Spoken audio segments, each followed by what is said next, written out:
جو ہے وہ اپنے آپ کو صاف ستھرا کر لیا، تو اب میں پھر سوچ میں پڑ گیا کہ مجھے باہر نکلنا پڑے گا اور جا کے کھانا ڈھونڈنا پڑے گا، اور اس سخت سردی کے عالم میں باہر کیسے نکلوں گا؟ تو وہ کہتے کہ اسی میں ششو پنج میں تھا کہ میں باہر کیسے جاؤں. تو اوپر جو ان کے مال کے مکان رہتے تھے، جو ان کے پڑوسی بھی تھے، تو ان کی طرف سے دروازہ کھٹکھٹایا گیا. تو کہنے لگی، میں دروازہ کھولا تو وہ پڑوسیوں کا بیٹا مجھے کہنے لگا کہ امی آپ سے بات کرنا چاہتی ہیں. پھر ان کی والدہ تشریف لائیں اور انہوں نے فرمایا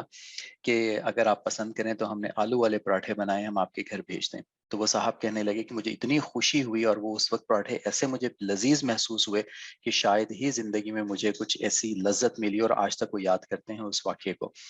تو اس وقت اس گھر کی جنہوں نے وہ بھیجا کھانے کو، تو وہ سمجھ رہے تھے کہ یہ تو ایک معمولی سی چیز ہے، اس سے کسی کو کیا مطلب کہ کوئی کیا ایکسیپٹ کرے گا، لیکن اگلے کے لیے یہ ایک نعمت بن کے بالکل ایسے جیسے آسمان سے کوئی دسترخوان اترا. اور وہ فرماتے ہیں کہ مجھے اتنی ہی خوشی ہوئی.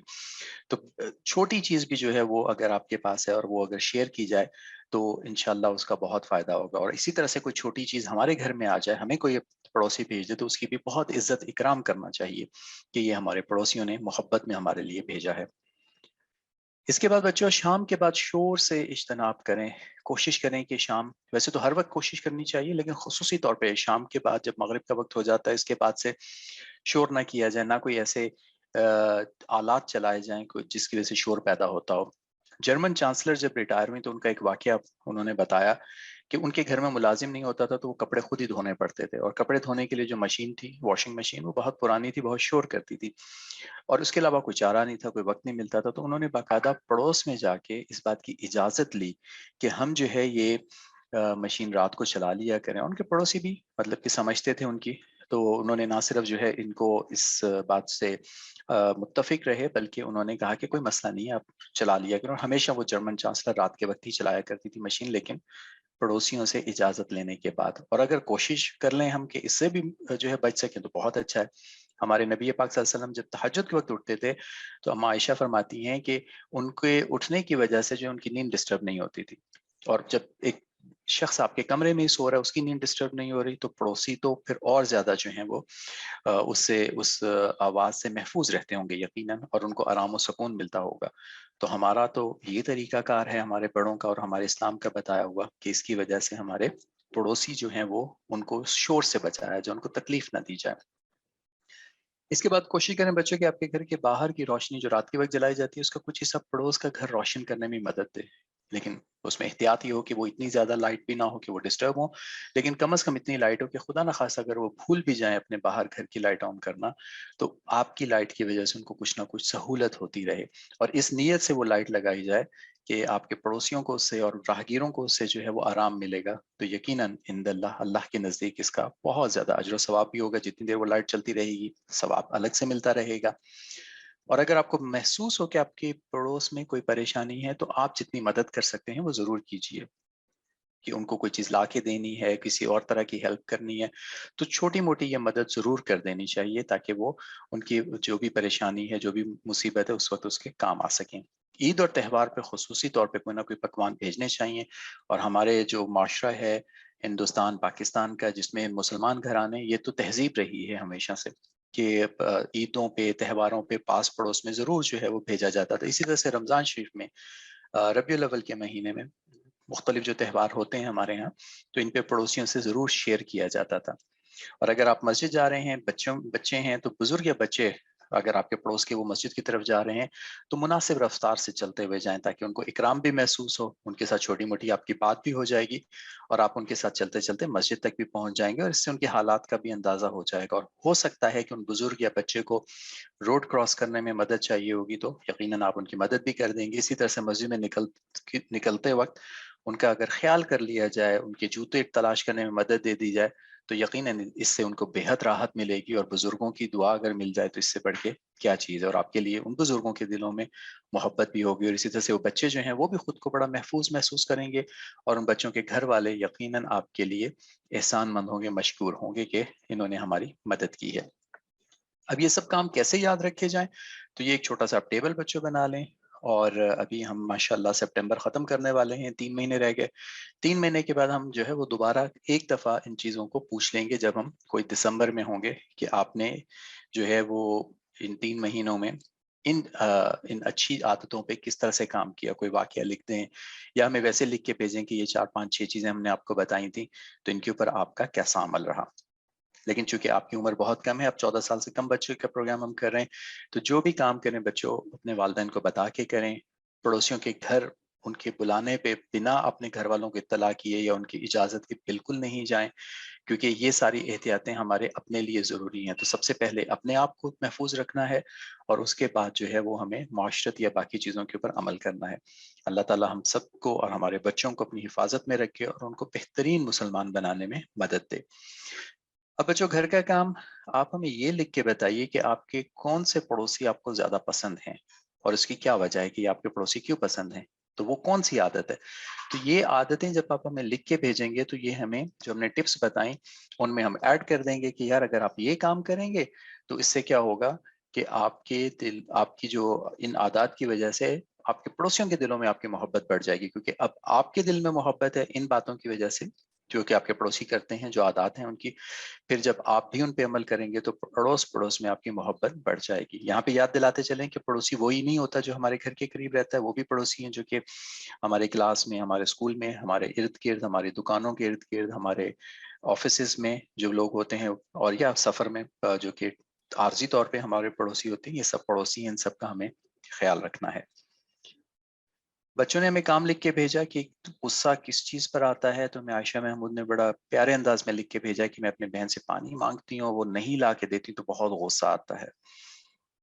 تو غصہ تو نہیں کرنا چاہیے اس بات پہ، بلکہ کوشش کریں کہ اپنا پانی خود ہی پی لیں اور ان کو بھی پلا دیں، تو آپ کو غصہ نہیں آئے گا۔ اور اسی طرح سے ہمیں صفوان محمود لکھ کے بھیجتے ہیں کہ جب بہن کی سہیلی آتی ہے تو غصہ آتا ہے، کیونکہ وہ ان کی چیزوں کو چھیڑتی ہیں اور کھیلنے کے لیے ان کے ساتھ کوئی ساتھی بھی نہیں ہوتا، بہن تو اپنی سہیلی کے ساتھ مصروف ہو جاتی ہیں۔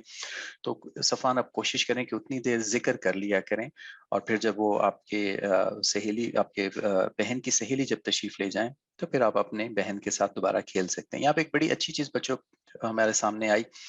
کہ صفوان محمود جو ہیں وہ جب بچیاں گھر میں بہنوں کی سہیلیاں آتی ہیں تو پھر یہ الگ ہو جاتے ہیں۔ اس کہانی سے یہ لگتا ہے، اور یہ بھی ہماری معاشرت کا حصہ ہے کہ گھر میں اگر بہنوں کی یا والدہ کی جو ہیں وہ جاننے والی خواتین آئیں تو لڑکوں کو، بچوں کو ان سے دور ہو جانا چاہیے۔ اور اسی طرح سے اگر گھر میں مرد لڑکے کھیلنے آئیں اور یا اپنے والد صاحب کے آپ کی کوئی دوست احباب آئیں تو بچیوں کو وہاں سے ہٹ جانا چاہیے، یہ بھی ہماری معاشرت کا حصہ ہے۔ قصص الانبیاء کا وقت ہوا ہے، گوہر بھائی سے کہانی سنتے ہیں، پھر ان کے اسباق پہ بات ہوگی۔ ہمارے ساتھ رہیے گا۔ السلام علیکم ورحمۃ اللہ وبرکاتہ۔ ایک بار پھر السلام علیکم ورحمۃ اللہ وبرکاتہ۔ پیارے بچوں، آج ہم آپ کو سنائیں گے قصہ حضرت سیدنا یونس علیہ السلام کا۔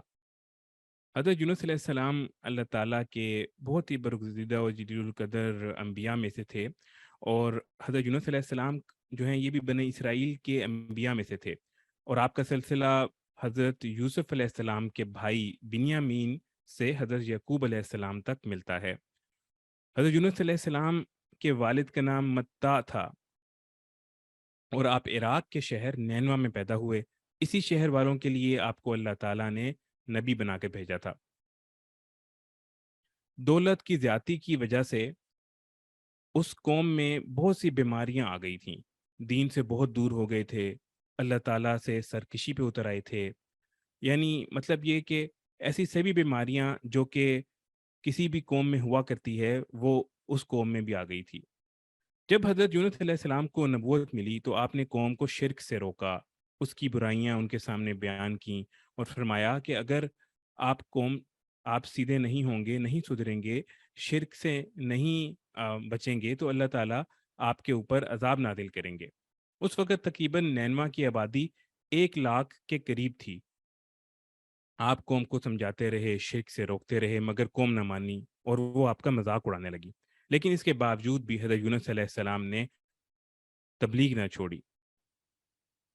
اس کے بعد اللہ تعالیٰ کا حکم نازل ہوا۔ اللہ تعالیٰ نے فرمایا کہ آپ اب اس قوم کو بتا دیں کہ اگر یہ بات نہیں مانیں گے تو مجھے اللہ تعالیٰ نے حکم دیا ہے کہ 3 دن کے اندر اندر تم پر عذاب آنے والا ہے۔ اب بھی وقت ہے، ابھی بھی اصلاح کر لو۔ حضرت یونس علیہ السلام کی قوم نے جب آپ کی زبان مبارک سے عذاب کی بات سنی تو ان میں ہلچل مچ گئی، اور وہ آپس میں کہنے لگے کہ ہم سے پہلے قوم لوط اور قوم سمود وغیرہ کو ان کے انبیاء نے اللہ کے عذاب سے ڈرایا تھا تو وہ قومیں ہلاک کر دی گئی تھیں، اور یونس علیہ السلام کی زندگی تو ہمارے سامنے ہے، انہوں نے کبھی جھوٹ نہیں بولا۔ اب کیا کریں؟ آخر انہوں نے طے کیا کہ یونس علیہ السلام کو آج رات دیکھو، یہ یہیں رہتے ہیں یا چلے جاتے ہیں۔ اگر یہ شہر چھوڑ کے چلے جاتے ہیں تو سمجھ لو کہ عذاب آئے گا۔ اور ادھر یونس علیہ السلام جو ہے رات کے وقت شہر چھوڑ کر چلے گئے۔ صبح ہوتے ہی آسمان پر دھوئیں کے سیاہ بادل آنے لگے، اور ان کو اور لوگوں کے اوپر انہوں نے سایہ کر لیا۔ لوگ گھبرا گئے اور بے قرار ہو گئے۔ جب انہوں نے سیاہ بادلوں کو منڈلاتے دیکھا تو ان کے پیروں سے زمین نکل گئی۔ انہوں نے حضرت یونس علیہ السلام کی باتیں یاد کیں، اور ان کو وہ سب باتیں ان کے ذہن میں آنے لگیں۔ انہوں نے سوچا کہ حضرت یونس علیہ السلام کو تلاش کر کے ان کے ہاتھ پر توبہ کر لیتے ہیں اور ان پر ایمان لے آتے ہیں۔ انہوں نے حضرت یونس علیہ السلام کی تلاش شروع کر دی، لیکن وہ ناکام رہے کیونکہ حضرت یونس علیہ السلام تو وہاں سے جا چکے تھے۔ اس کے بعد انہوں نے کیا کیا کہ اگر تو ہم یہ سوچا کہ اگر تو ہم اس طرح تلاش کرتے رہے تو اللہ کا عذاب تو ہمیں ختم کر دے گا، ہمیں تو پہلی قوموں کی طرح ہم عبرت کا نشان بن جائیں گے۔ یہ سوچ کر پوری قوم اپنے جانوروں تک کو ساتھ لے کر باہر میدان میں آ گئی، یہاں تک کہ ماؤں نے اپنے چھوٹے دودھ پیتے بچوں کو اپنے سے الگ کر لیا تاکہ وہ بھی روئیں اور چلائیں، اور اللہ تعالیٰ کو ان پر رحم آ جائے اور انہیں اپنے گناہوں کی معافی مل جائے۔ اسی حالت میں انہوں نے توبہ کرنا شروع کر دی، اور انہوں نے اللہ تعالیٰ سے کہنا شروع کر دیا کہ اے ہمارے رب یونس علیہ السلام، ہمارے پاس آپ کا جو پیغام لائے تھے ہم اس پر دل اور جان سے ایمان لاتے ہیں۔ اللہ تعالیٰ نے ان کی اس توبہ کو قبول فرمایا اور ان سے عذاب ہٹا لیا، اور اس وجہ سے وہ بہت ہی خوش قسمت لوگ تھے، کیونکہ یہ بہت ہی انوکھا واقعہ تھا۔ کیونکہ اس سے پہلے جو بھی قومیں جن کے اوپر بھی عذاب آیا اور عذاب کے اثار شروع ہو جاتے تو ان کے اوپر عذاب آ جایا کرتا تھا، لیکن حضرت یونس علیہ السلام کی قوم ایسی قوم تھی کہ جو عذاب دیکھ کر جب انہوں نے توبہ کی تو اللہ تعالیٰ نے ان کی توبہ قبول کر لی۔ حضرت یونس علیہ السلام نے اس سے پہلے تقریباً 7 سال تک اس قوم کو تبلیغ کی تھی اور وہ آپ کو جھٹلاتی رہی تھی، لیکن اس کے بعد پھر جب انہوں نے یہ دیکھا کہ عذاب آ رہا ہے تو اب انہوں نے توبہ کر لی۔ دوسری طرف حضرت یونس علیہ السلام ان کو عذاب کی خبر سنا کر شہر سے باہر نکل گئے تھے، جبکہ بھی اللہ تعالیٰ کی طرف سے ان کو باہر جانے کا حکم نہیں آیا تھا، لیکن وہ سمجھے کہ شاید باہر جانے کا وقت آ گیا ہے، اس لیے وہ شہر اپنی بستی یعنی نینوا کو چھوڑ کر باہر دریا کے کنارے پر پہنچ گئے۔ کنارے پر ایک کشتی کھڑی تھی، اس پر مسافر سوار ہو رہے تھے۔ آپ نے کشتی والے سے کہا کہ مجھے بھی سوار کر لو، اس نے آپ کو بھی سوار کر لیا، اور پھر سفر شروع ہوا۔ کشتی ابھی تھوڑی ہی دور چلی تھی کہ ایک بھنور میں پھنس گئی اور چکرانے لگی، اور مسافر جو تھے وہ کشتی کے اندر وہ سب بہت گھبرائے اور رونے لگے اور چیخیں مارنے لگے۔ لیکن جو کشتی چلانے والا ملاح تھا اس نے سب کو کہا کہ مسافروں کو کہا کہ اے مسافروں، میرا بہت مرتبے کا تجربہ ہے، میرا بہت بڑا تجربہ ہے کہ جب کوئی غلام اپنے آقا سے بھاگ کر آتا ہے تو میری کشتی اس طرح بھنور میں پھنس جاتی ہے۔ اس لیے بہتر یہ ہے کہ اگر کوئی غلام اپنے آقا سے بھاگا ہوا کشتی میں موجود ہے تو وہ خود کو ظاہر کر دے، سامنے لے آئے، تاکہ کشتی کے باقی مسافر ڈوبنے سے بچ جائیں۔ لیکن کسی نے جب یہ ظاہر نہیں کیا تو باقی مسافروں کی جان بچانے کے لیے ہمیں کسی نہ کسی مسافر کو دریا میں پھینکنا پڑے گا۔ اب وہ جو ملاح تھا اس کی بات سن کر حضرت یونس علیہ السلام نے فرمایا کہ میں ہی اپنے آقا کا بھاگا ہوا غلام ہوں، تم لوگ مجھے اٹھا کر دریا میں پھینک دو۔ لیکن کوئی بھی آپ کو دریا میں پھینکنے کے لیے تیار نہیں تھا، کیونکہ حضرت یونس علیہ السلام کی اتنی نورانی شکل اور ان کو دیکھ کر کوئی یہ ماننے کے لیے تیار ہی نہیں تھا کہ آپ بھاگے ہوئے غلام ہیں۔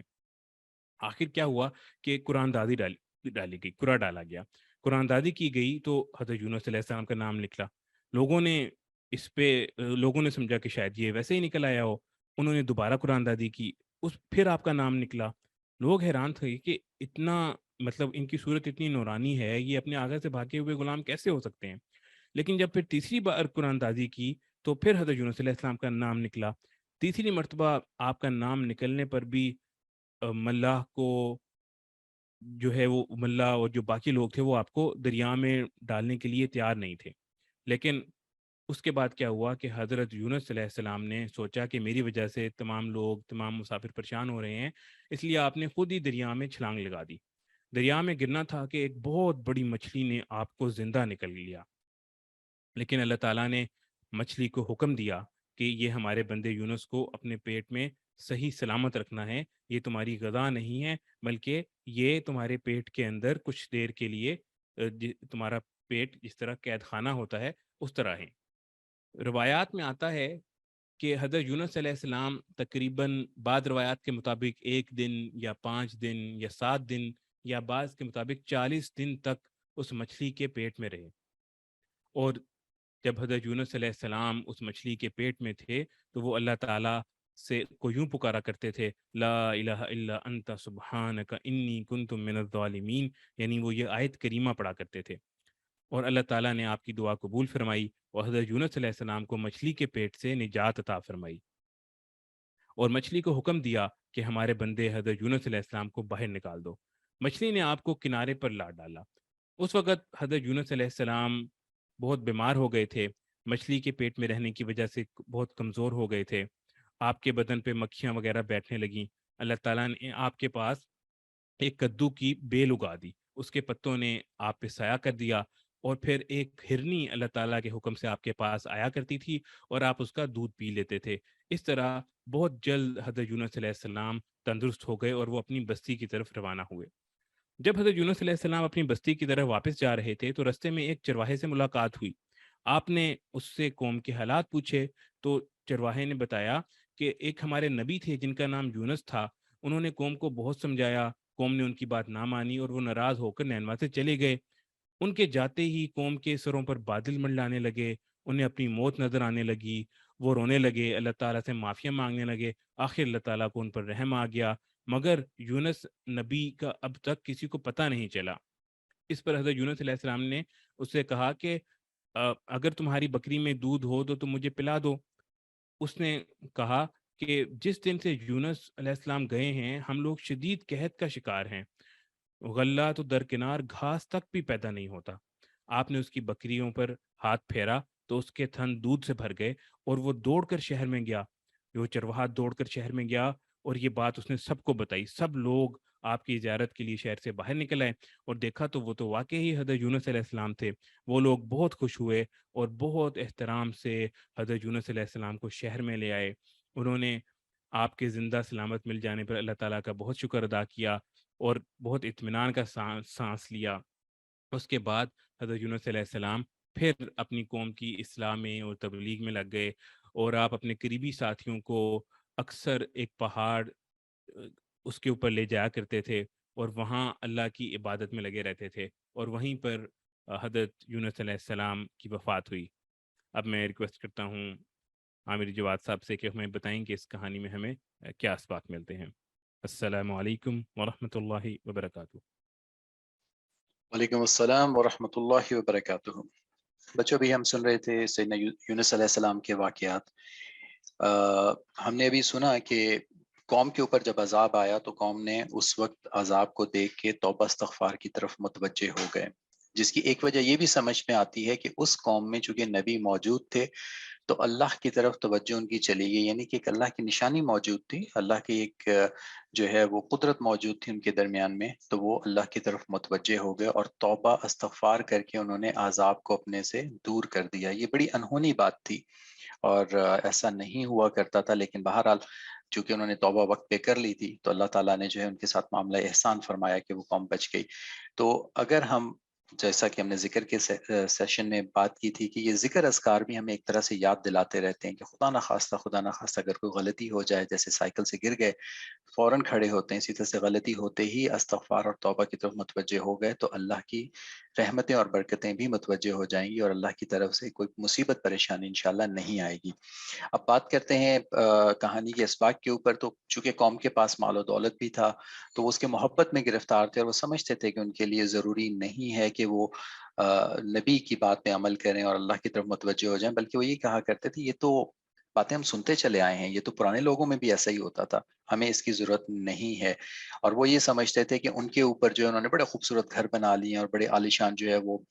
مکانوں میں رہ رہے ہیں اور سب کچھ ان کے پاس ہے تو عذاب نہیں آئے گا، لیکن جو ہے وہ اس تکبر میں مبتلا ہونے کی وجہ سے وہ نبی کی باتوں پہ عمل نہیں کرتے تھے، جس کی وجہ سے وہ اس مصیبت کے قریب ضرور پہنچ گئے، اللہ نے ان کو بچا لیا استغفار کی وجہ سے۔ منون کچھ ایسی ہی سچویشن، ایسے حالات بچوں آج بھی ہیں کہ ہم سمجھتے ہیں کہ صبح اٹھیں گے تو ہمیں ناشتہ بھی مل جائے گا اور یہ سارے کام ہو جائیں گے، جیسے دنیا چلتی رہتی ہے، لیکن یہ دنیا اور یہ اس کے اسباب جو ہیں یہ کسی وقت بھی ختم ہو سکتے ہیں۔ تو اللہ پاک جو ہے وہ ہمیں محفوظ عطا فرمائے، حفاظت میں رکھیں، اللہ کا ہم شکر ادا کرتے رہیں اور استغفار ضرور کرتے رہیں تاکہ جو ہے یہ مصیبتیں ہمارے اوپر نہ آ سکیں۔ اس کے بعد بچوں، توبہ سے تو کبھی بھی مایوس نہیں ہونا چاہیے، کتنی ہی بڑی نافرمانی کیوں نہ ہو، اگر اللہ کریم سے خلوص دل کے ساتھ معافی مانگ لی جائے تو اللہ تعالیٰ معاف فرما دیتے ہیں۔ اور دیکھیں کہ نبی کے جانے کے بعد بھی جو ہے وہ اللہ تعالیٰ کا عذاب اس قوم سے ٹل گیا، کیونکہ انہوں نے بڑی گڑ گڑا کے اور بڑی لجاجت کے ساتھ اللہ تعالیٰ سے وہ معافیاں مانگتے رہے۔ لیکن اگر ہمارا روز کا معمول ہو، جیسے کہ ہم بتاتے رہے ہیں کہ خصوصی طور پہ تہجد کے وقت اٹھ کے استغفار کی بڑی اہمیت ہے، اس وقت کا استغفار جو ہے وہ بہت زیادہ مقبول ہوتا ہے، اور ان بندوں کی خصوصیت کے ساتھ اللہ نے قرآن پاک میں بھی ذکر کیا ہے کہ جو کہ اس وقت اٹھ کے استغفار کرتے ہیں، تو وہ استغفار اس وقت کر لینا پورے دن کے لیے جو ہے ہمیں نہ صرف حفاظت میں رکھے گا بلکہ ہمارے گزشتہ گناہ جو ہیں ان سے بھی ہمیں نجات دے گا۔ اسی طرح سے اللہ کے کسی خاص بندے پہ کوئی معمولی جو لغزش ہو جاتی تھی یا کوئی ایسی چیز ہو جاتی تھی، اس پہ سرزنش بھی فرما دیتے تھے، لیکن یہ اللہ کریم کی محبت کی وجہ سے ہوتا ہے۔ ایک بات تم بچوں جانتے ہیں نا کہ ڈانٹا اسی کو جاتا ہے جس سے کوئی تعلق ہوتا ہے، اور جس سے کوئی تعلق نہیں ہوتا اس کو ڈانٹا بھی نہیں جاتا، اس سے تو کوئی بات بھی نہیں کرتا۔ تو اللہ تعالیٰ کے کسی بندے کو مصیبت میں دیکھ کے اس کے بارے میں بدگمانی نہیں کرنی چاہیے۔ یہ میرے خیال میں کہ بہت امپورٹنٹ لیسن ہے آج کا، کہ کسی ایسے شخص پہ جس پہ کوئی پریشانی اور ہم سمجھتے ہوں کہ یار یہ تو اللہ کا نیک بندہ بھی ہے تو پھر اس پہ پریشانی کیوں آئی، تو کوئی بدگمان نہیں ہونا چاہیے کہ خدا نخواستہ یہ گناہوں میں مبتلا ہیں، تو اس طرح کی بدگمانی نہیں کرنی چاہیے، بلکہ یہ سوچنا چاہیے کہ اللہ تعالیٰ اس کے اوپر جو ہے وہ بہت زیادہ کریم ہے، تو اس کی وجہ سے یہ ذرا سی پریشانی آئی ہے تاکہ ان صاحب کے یا ان خاتون کے درجات مزید بلند ہو سکیں اور اللہ کے دربار میں ان کی مزید جو ہے وہ حوصلہ افزائی ہو سکے۔ اور اس کے بعد جو دعا فرمائی تھی سیدنا یونس علیہ السلام نے، لا الہ الا انت سبحانک انی کنت من الظالمین، یہ وہ کلمہ ہے جس سے اللہ کریم نہ صرف معاف فرما دیتے ہیں بلکہ مشکلات بھی دور فرما دیتے ہیں۔ اس کے بارے میں خصوصی طور پہ اسی آیت کریم کے نیکسٹ حصے میں ہے کہ اسی طرح سے جو باقی مومنین ہیں ان کو بھی ہم نجات دیتے رہیں گے، کہ اگر یہ کوئی کلمہ پڑھے کوئی پریشانی کے وقت تو اللہ تعالیٰ جو ہے اس کو مصیبت و پریشانی سے نجات دیتے رہیں گے انشاءاللہ۔ ہمیشہ کی طرح ہمارے سٹار بچے جنہوں نے ہمیں کام بھیجا، حلیمہ صدیقی، محمد بن شہزاد، یاسر صدیقی، فاطمہ شہزاد، عائشہ شہزاد، حوریہ زینب، صفوان محمود اور عائشہ محمود۔ کچھ بچے بیمار بھی تھے، گور بھائی نے بڑی تفصیل سے ان کا بتا دیا۔ اللہ تعالیٰ سب بچوں کو صحت عطا فرمائے، اپنی حفاظت میں رکھے تاکہ وہ اعمال جو ہیں وہ کرتے رہیں اور آگے بڑھتے رہیں۔ آخر میں ایک بات ختم کرنے سے پہلے بچوں، بعض اوقات ہم دیکھتے ہیں کہ بہت ہی کم بچے جو ہیں وہ شریک ہو رہے ہوتے ہیں یا ان کی شرکت آ رہی ہوتی ہے، لیکن باہر کیف چونکہ کام کرتے رہنا ہے، بے شک اس کی مثال ایسے ہی ہے جیسے ہمارے شیخ فرماتے ہیں کہ ایک قطرہ اگر پانی کا بہت بڑے اوشن کے اندر گر جائے، بہت بڑے سمندر کے اندر گرے، تو ہو سکتا ہے اس سمندر پہ کوئی فرق نہ پڑے، لیکن سائنس ہمیں بتاتی ہے کہ وہ اس کی وجہ سے اس سمندر میں بہت زیادہ فرق پڑ جاتا ہے۔ جب مولانا زکریا جب تبلیغ کا کام شروع ہوا تھا، مولانا زکریا صاحب کے جو چچا تھے انہوں نے کام یہ شروع کیا تھا، تو جب تبلیغی جماعتیں واپس آتی تھی تو وہ فرماتے تھے، اور وہ بڑے سادہ لوگ ہوتے تھے جو کہ میوات شریف کے تھے، وہ جاتے تھے اور بڑی سادگی سے آ کے بتاتے تھے کہ حضرت یہ کام کیے ہم نے، تو فرماتے تھے واہ واہ، اس کی وجہ سے انگلستان میں جو ہے وہ اثر ہوگا، اس کی وجہ سے امریکہ میں اثر ہوگا، اس کی وجہ سے کہیں اور اثر ہوگا۔ اور اس وقت لوگ تھوڑا حیران بھی ہوتے تھے کہ ایسا کیسا ہوگا، لیکن بعد میں دیکھا گیا کہ اس وقت کی محنتیں جو ہیں وہ پھر واقعتاً بہت سارے ممالک میں، دور دراز کے علاقوں میں ان کا بہت زیادہ افیکٹ ہوا تھا۔ تو ہم انشاءاللہ مل کے یہ کام کرتے رہیں گے، چلتے رہیں گے، یہ سلسلہ چلاتے رہیں گے، اور خصوصی طور پہ اس وقت جو انٹرنیٹ اور میڈیا کے اوپر باقی جب بہت ساری چیزوں کی یلغار ہے، ایک چھوٹی سی کوشش انشاءاللہ جاری رہے گی کہ یہ ہم سوشل میڈیا کے اوپر، نیٹ ورک کے اوپر جو ہے اللہ اور رسول کی بات کرتے رہیں تاکہ اس کے جو ہیں اثرات قائم رہیں۔ اللہ تعالیٰ ہمیں خلوص کے ساتھ اس کام پہ عمل کرنے کی توفیق عطا فرمائے۔ آپ سب ساتھیوں کی دعاؤں کی بھی ضرورت ہے، آپ کے اخلاص کے ذریعے سے انشاءاللہ چلتے رہیں گے۔ پروگرام ابھی جاری ہے، عامر عثمان صاحب بڑے بچوں کا پروگرام بھی کریں گے اور ساتھ میں روین بھی کروا دیں گے، دعائیں بھی ہوں گی، ہمارے ساتھ رہیے گا۔ السلام علیکم ورحمۃ اللہ وبرکاتہ۔